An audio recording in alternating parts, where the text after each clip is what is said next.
नमस्कार दोस्तों, स्वागत है आपका आपके अपने YouTube चैनल मन अप स्टोरीज में। चलिए आज की कहानी शुरू करते हैं। आज की डाक से शोक संदेश आया है।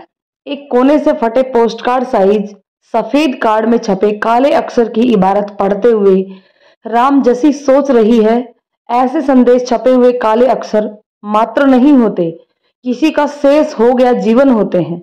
स्थिर भाव से बोली, इरावन इस तरह चला गया।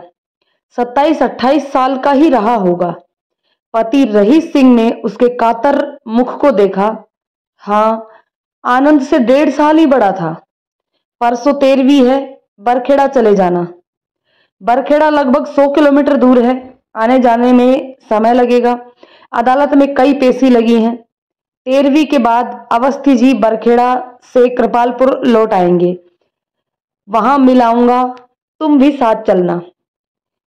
इरावान दोनों बहनों से छोटा अकेला भाई था। निरूपा की क्या दशा होगी? वे तो मां है, इतना बड़ा दुख सहन करना आसान नहीं होगा। अप्रैल में इरावान की शादी होनी थी। सोचा था शादी में जाएंगे, अब मातमपुरसी में जाना पड़ेगा।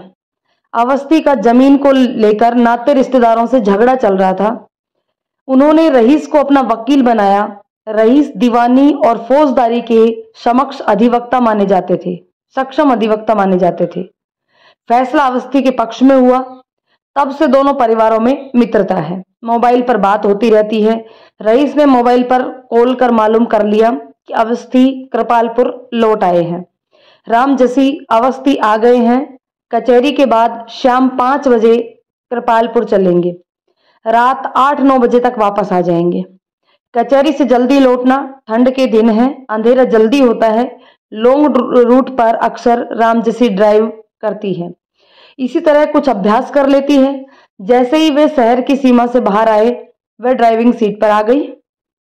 रहीस उनकी सीट पर चले गए।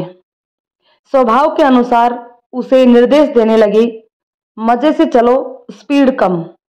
अंधेरे में गड्ढे ठीक से नहीं दिख रहे हैं। सामने गड्ढा, उधर काटो। दुर्घटना एक बड़ा कारण सड़कों की बुरी हालत है। रामजसी का मन भारी है। दुर्घटना शब्द डरावने लगा है। इरावन सड़क दुर्घटना में ही तो गया। अनायास उसका ध्यान आनंद की ओर चला गया। पूना में पड़ता है, बाइक तेज चलाता है, इस समय कहाँ होगा? कहीं सड़क पर तो नहीं। आनंद लंबे समय के बाद जन्मी इकलौती संतान है। वह कहती, आनंद, बच्चे हमारी जिंदगी का सबसे खूबसूरत पक्ष होते हैं। तुम न होते तो जिंदगी पता नहीं कैसी होती। वह छाती फुलाकर हंस पड़ता। मेरा एहसान मानती हो ना? राम जसी आनंद के ख्यालों में है। ठीक सामने अंधा मोड़, मोड़ के इस पार से उस पार का आभास नहीं मिलता। अंधेरे में जैसे मोड़ का वजूद ही खत्म कर दिया। उस पार से आ रही तेज प्रकाश वाली बाइक जैसे एकाएक प्रकट हो गई। वह पहली बार जान रही थी हादसा इस तेजी से घटता है। उसने तेज टनकार सुनी। हाथ स्टीयरिंग से छिटक गए। डगमगाती कार मोड़ के उस पार आकर रुकी। नहीं जानती उसने रोकी या स्वतः रुकी। नहीं जानती बाइक अंधेरे में कहां गई। उस पे कितने लोग सवार थे। मानो उसका तंत्रिका तंत्र शून्य हो गया हो। रहीस की चीख सुनाई दी, क्या करती हो? राम जसी को लग रहा था चेतना खो देगी, पर चेतना कठोर होती है। एक अज्ञात मजबूती उसे खोने से बचाए रखती है। उसने पीछे देखा। अंधेरे में सब कुछ शाह था। कौन था? कहां गिरा? मेरे सिर पर गिरा। गाड़ी चलाने का भूत सवार है। स्टार्टिंग ट्रबल आ गई होगी तो एकांत में पड़ी रहना। इधर बैठो। वह रहीस की सीट पर आ गई। रहीस ड्राइविंग सीट पर बैठकर कार स्टार्ट करने का प्रयास करने लगा। कौन था? कहां गिरा? होश की बात करो राम जसी। तुम्हारा ड्राइविंग लाइसेंस नहीं बना है और बिना लाइसेंस के वाहन चलाना गैर कानूनी है। सड़क के दोनों ओर खेत हैं। यदि वहां आदमी होंगे इधर आ सकते हैं। बाइक वाला आ सकता है। कार स्टार्ट नहीं हो रही। थैंक गॉड स्टार्ट हो गई।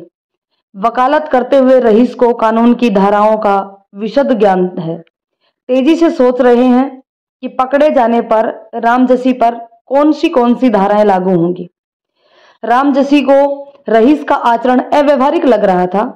भय से आवाज नहीं खुल रही थी, लेकिन बोली, कार रोको, हमें देखना चाहिए वह कौन है, अकेला है या एक ही बात रट रही हो, सदमे में हो। वापस चलो, मुझे घबराहट हो रही है। अवस्थी जी के घर में नॉर्मल नहीं रह पाऊंगी मैं। रईस समझ गए टक्कर तेज थी, कुछ न कुछ जरूर हो गया, पर इस तरह बोले जैसे टक्कर होना गंभीर बात नहीं है। लौटेंगे तो पकड़े जाएंगे, हो सकता है बाइकर वहां मौजूद हो, कार का नंबर देख लिया हो सकता है खेतों से जो लोग आ रहे हों वहां आ गए हों, हमें पकड़ ले। वैसे तेज टक्कर नहीं हुई, बाइकर अपनी राह चला गया होगा। अपने चेहरे को ठीक करो रामजसी, तुम्हारे चेहरे से लग रहा है कि तुमसे कुछ गलत हुआ है। रामजसी जानती है रईस अपनी सुरक्षा और पक्ष को सर्वोपरि मानते हैं। एक बार वह रईस के साथ कार से जा रही थी, कार साइकिल पर सवार स्कूल के विद्यार्थी से टकरा गई, विद्यार्थी गिर गया। कार से उतरकर रईस ने विद्यार्थी के गाल पर 2 तमाचे लगा दिए। हीरो बनता है, गलती करेगा मरेगा, मुसीबत मेरी कि मैं कार ठीक से नहीं चलाता। स्तब्ध विद्यार्थी स्थिति समझता, लोग आते तब तक रईस कार भगा ले गया। वह हैरान थी, क्रिमिनल केस लड़ते हुए हिंसक होने लगे हो, मैं उसे न मारता तो लोग मुझे मारने लगते। लड़का पैसे मांगता, आजकल यही होता है। विद्यार्थी बच गया था, बाइकर का पता नहीं क्या हुआ। रईस मजबूत दिखना चाहते हैं पर स्थिर पड़ रहे हैं। कृपालपुर की 30 किलोमीटर की दूरी पलक झपकते पूरी हो जाती थी। आज मानो पथ खत्म नहीं हो रहा था। किसी तरह अवस्थी के घर पहुंचे। उनका घर गली में है, वहां कार नहीं जा सकती। गली के मुहाने पर एक और कार खड़ी कर रईस कार का अवलोकन करने लगे। हेडलाइट फूट गई थी और कार का कुछ हिस्सा पिचक गया था। रामजसी, नॉर्मल हो जाओ, असाध्य रोग की रोगी लग रही हो। रामजसी चुपचाप रही। गली पार कर व्यवस्थी के घर पहुंचे। घर वीरान बल्कि करुण प्रतीत हो रहे थे। अपने प्रिय के अवसान का पदार्थ भी शायद दरकता होगा, तभी तो रौनक से भरा रहने वाला घर भूता लग रहा था। रामजसी को तेज रुलाई आई। वह जब भी वहां आई, यदि इरावन मौजूद होता तो सबसे पहले वही आकर पैर छूता था। वह आशीर्वाद देती, खुश रहो। वह हंसता, एक नहीं कई आशीर्वाद चाहिए। आईआईटी में अच्छे परसेंटेज, अच्छा जॉब, अच्छा पैसा, अच्छी कार, अच्छी लड़की। निरूपा कहती, यह मुंबई चला जाता है, इसकी हंसी यहीं रह जाती है। उसकी हंसी के बिना घर सांस कैसे ले रहा होगा। आहट पाकर अवस्थी ने सदर द्वार खोला। दोनों खामोशी से बैठक में आ गए। बड़ी बेटी अपने घर लौट गई है, छोटी आराधना रुकी हुई है। वह दोनों को बैठाकर निरूपा को भीतर से बुला लाई। न कहने को कुछ न बताने को। एक मुश्त समय मौन में बीता। रामजसी इरावन की पुष्प हार वाली तस्वीर देखती रही। बुरे ख्याल जकड़ने लगे। बाइकर तस्वीर तो नहीं बन गया? आनंद इस समय कहाँ होगा? कहीं सड़क पर तो नहीं? इरावन, बाइकर, आनंद, 3 नाम फेंट रहे हैं। बाइकर को नहीं देखा, फिर भी लग रहा था उसका चेहरा इरावन या आनंद से मिलता होगा। उसने आराधना को कहते पाया, इरावन अपने साथ जॉब करने वाली नीली को पसंद करता था। इसी अप्रैल में दोनों की शादी होने वाली थी। सब खत्म। रामजसी को लगा इरावन नहीं मरा है, कई संबंध मर गए हैं। किसी का बेटा, किसी का भाई, किसी का मित्र, किसी का भावी पति मर गया है। एक होते हुए भी व्यक्ति अनेक हिस्सों में बटा होता है। बोली, एक्सीडेंट करने वाले पकड़े नहीं गए? अवस्थी और निरूपा स्थिर हैं। सूचनाएं देने का भार पूरी तरह आराधना पर है। नहीं, किसी की जान चली जाती है और जान लेने वाले छुट्टा घूमते हैं। मेरा दिल कहता है वे जहां होंगे सुखी नहीं होंगे। जो किसी को मरने के लिए अकेला छोड़ जाए वह सुखी नहीं रह सकता। इरावन को वक्त पर उपचार नहीं मिला, मिल जाता तो शायद बच जाता। रामजसी रईस को झंझोर डालना चाहती है, बाइकर की सहायता क्यों नहीं की? उसे उपचार मिलना चाहिए था। आनंद बाइक तेज चलाता है। यदि उसके साथ उसने बावरी सी दिख रही निरूपा को देखा, निरूपा का ढाढ़स देने आई है, पर खुद इतनी विचलित है कि शब्द ही नहीं मिल रहे हैं। किसी तरह बोली, बहुत बुरा हुआ, इससे बुरा कुछ नहीं हो सकता। आराधना मानो बेसुध से कह रही थी, इरावन को सांप और मौत से बहुत डर लगता था। यदि वह होश में रहा होगा तो अपने मरने को समझ रहा होगा। वह समय उसके लिए भारी रहा होगा, खुद को अकेला और लाचार पाया होगा। मुझे उसके न रहने का दुख तो है ही, यह दुख अधिक है कि वह किस असहायता में गया। बाइकर भी सांप और मौत से डरता होगा, असहायता में मरा होगा। क्या बच गया होगा? भगवान करे बच गया हो। विश्वास नहीं होता इरावन नहीं है। आराधना इस तरह बोल रही है जैसे उसकी बातें करके ही जीना संभव हो सकेगा। सेंटिमेंटल था, हॉस्टल में रहता था। एक बार रूममेट सदानंद के साथ बाइक पर जा रहा था। बाइक सदानंद चला रहा था। पैदल चले आ रहे आदमी से टक्कर हो गई, आदमी गिर गया। सदानंद बाइक नहीं रोक रहा था। बाइक रुकवा कर इरावन ने आदमी को संभाला। सदानंद इरावन को छोड़कर बाइक लेकर भाग गया। आदमी ने इरावन से पूरे पैसे छीन लिए। इरावन हॉस्टल पहुंचा। घटना सुनकर सदानंद बोला, तुम बेवकूफ हो, इसलिए आदमी ने तुम्हारे पैसे छीन लिए। इरावन बोला, मेरे पैसे छीन गए पर मेरे दिल पर बोझ नहीं है। इतना सेंटिमेंटल था। रामजसी के दिल पर बोझ है, उसे इरावन से अधिक बाइकर अधीर कर रहा है। तस्वीर की ओर संकेत करके एकाएक कहने लगी, इतना खूबसूरत बच्चा था, उसकी यह तस्वीर कभी नहीं भूलेगी। आराधना ऐसे बोल रही थी जैसे बोलने से ही छाती पर रखी शिला पिघलेगी। मरने के बाद भी बेचारे की दुर्गति हुई। पोस्टमार्टम हुआ, बड़े टांकों से देह सिली गई। चेहरा ऐसा काला हो गया था, लग नहीं रहा था कि वही इरावन है जो इस तस्वीर में है। अवस्थी कंधे झुकाए बैठे थे। निरूपा की सिसकियां तेज हो गई। रामजसी पूरी तरह गलाने में डूबी हुई थी। रईस ने निरूपा को देखा, रामजसी को देखा, समझ गए रामजसी अधिक देर तक बैठी नहीं रहेगी। उन्होंने अवस्थी को चलने की अनुमति मांगी, फिर आने को कहा। चोरों की भांति दबे पांव बाहर निकल आए। वापसी के लिए बाईपास वाला मार्ग चुना गया। उनकी वकील बुद्धि विलक्षण रूप से सतर्क थी। हो सकता है बाइकर सड़क पर पड़ा हो सकता है किसी ने पुलिस को सूचित कर दिया हो सकता है वाहनों की चेकिंग चल रही हो और उसकी क्षतिग्रस्त कार पर संदेह।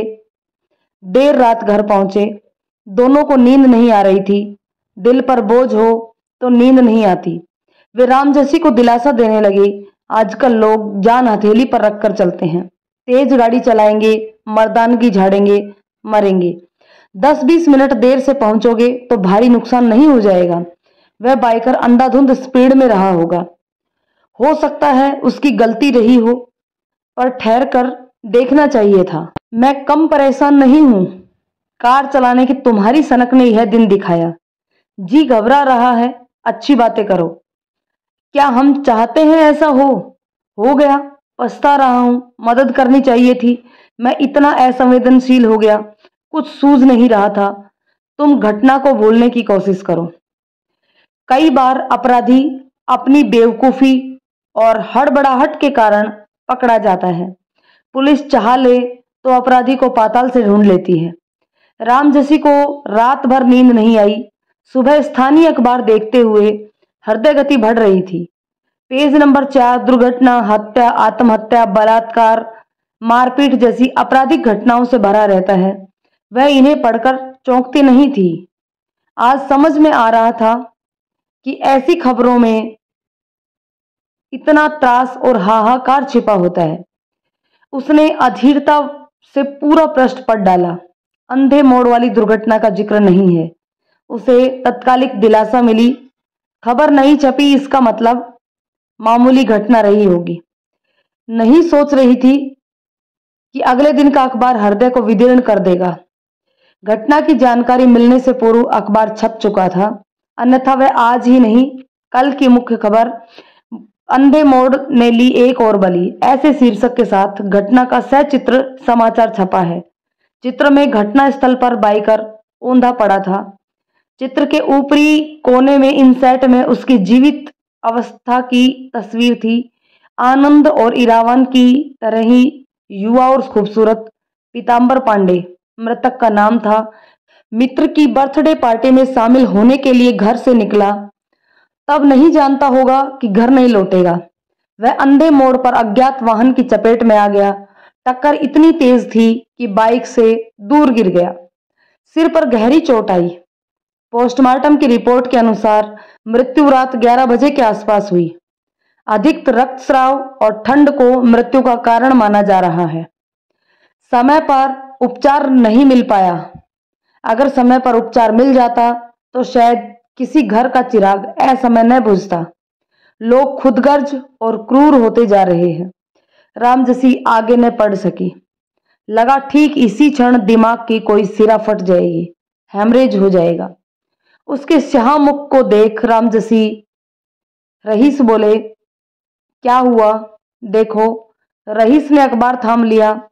हे भगवान, आनंद के साथ ऐसा हो तो तुम सदमे में हो, भूलने की कोशिश करो।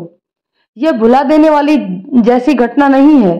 कुछ कहानियां ऐसी होती हैं जो नहीं भूलती। सच्ची घटना कैसे भूलेगी? वह मानो बेसुध में कहानी सुनाने लगी। अस्पताल के एक रूम में 2 बीमार भर्ती थे। दोनों के बेड आमने सामने की दीवार पर लगे थे। पहले बीमार को हड्डियों की बीमारी थी, वह उठ बैठ नहीं पाता था। दूसरे बीमार के बेड के पास खिड़की थी। वह खिड़की से देखने वाली गतिविधियों को सुनाकर पहले का मन बहलाता। बाहर मौसम सुहाना है, क्यारियों में फूल खिले हैं। आज पीले फूल अधिक हैं। बच्चे स्कूल जा रहे हैं। चारों ओर जीवन है। एक दिन दूसरा मर गया। पहला परेशान हो गया। वे गतिविधियां कौन सुनाएगा जो उम्मीद देती थी। नर्स से बोला, सिस्टर मुझे खिड़की वाले बेड में शिफ्ट कर देना। शिफ्ट होते हुए उसने देखा खिड़की के बाहर काली भद्दी दीवार है। पूछने लगा, खिड़की के बाहर सुंदर बगीचा था ना? नर्स बोली, नहीं। वह हैरान हुआ, इस बेड का मरीज बगीचे के बारे में मुझे बताता था। नर्स ने चौंका दिया, वह तुम्हें हताशा से बचाने के लिए अच्छी बातें करता था। रामजसी ने आगे न बोला गया। वह जी भरकर रोना चाहती है। रोना उसकी जरूरत है। उसे हिलक कर रोते देख रईस को लगा यही स्थिति रही तो दिमाग का संतुलन बिगड़ सकता है। उन्हें एकाएक लगने लगा, गलती को छिपाना गलती करने से अधिक घातक होता है। यदि मदद की होती तो पीताम्बर नाम के यह लड़का शायद बच जाता। रामजसी, खुद को संभालो। लोग कहते हैं जन्म और मृत्यु के समय को टाला नहीं जा सकता। जब जहां होना होता है हो जाता है। पीताम्बर को मौत वहां खींच ले गई, वरना 2-4 मिनट आगे पीछे वहां पहुंचता। समझ लो यही होना था। कहानियों से हम कब सीखेंगे? एक बीमार दूसरे बीमार को उम्मीद देना चाहता था। हमने पीताम्बर को मरने के लिए छोड़ दिया। संवेदनाएं मरने लगी हैं। तब मान लेना चाहिए कि दुनिया खत्म होने वाली है। रईस को रामजसी से डर लगने लगा। इस घटना ने उसके अर्थ, शब्द, संदर्भ, प्रयोजन बदल दिए हैं। किसी के सम्मुख भेद खोल सकती है। इसे सदमे से बाहर लाने के लिए कुछ अच्छी बातें करनी होंगी। अफसोस, उन्हें एक भी अच्छी बात नहीं सूझ रही थी। तो दोस्तों, इस कहानी से हमें सीखना चाहिए कि देखिए, सड़क दुर्घटना आजकल एक आम बात हो गई है। अगर हमसे ऐसी गलती हो जाए या कोई सड़क दुर्घटना में हमें दिखाई दे तो उसे जरूर हॉस्पिटल तक पहुंचाए। हो सकता है हमारा एक छोटा सा प्रयास किसी की जान बचा दे। दोस्तों, ये कहानी कैसी लगी और इससे क्या आपने कुछ सीखा, कमेंट करके जरूर बताइएगा। यदि कहानी पसंद आई हो तो कहानी को लाइक शेयर करें और यदि चैनल पर नए हैं तो प्लीज चैनल को सब्सक्राइब जरूर कर लें। धन्यवाद दोस्तों।